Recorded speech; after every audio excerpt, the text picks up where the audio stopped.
Hi guys, જય દ્વારકાધીશ। આજે તો 3 જુઓ ફોનમાં એટલા વ્યસ્ત થઈ ગયા હતા અને આ બે ફ્રી ફાયરમાં બિઝી હતા। પછી આપણે બહાર જઈને પાણી ભર્યું, પછી રસોડું ધોઈ કાઢ્યું, પછી રોટલી બનાવી। રોટલી કરતાં કરતાં સાઈડમાં થોડી ચા મૂકી દીધી। ચા બની ગઈ છે। પછી ચા એક સાઈડ ગાળી લીધી છે। પછી શાક કાપી લીધું।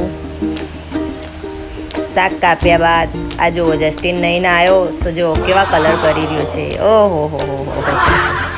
પછી આજે તો મનીષાબેનની બર્થડે હતી, હેપી બર્થડે।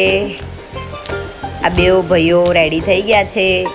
જો પિન્સુભાઈ આ ત્રણેય જોડે એવા બિઝી થઈ ગયા હતા વાતો। જો અમારી મિની કેવી સૂઈ ગઈ છે। આજનો વ્લોગ અહીંયા જ પૂરો થાય છે। જય દ્વારકાધીશ। લાઈક સબસ્ક્રાઈબ કરવાનું ભૂલતા નહીં।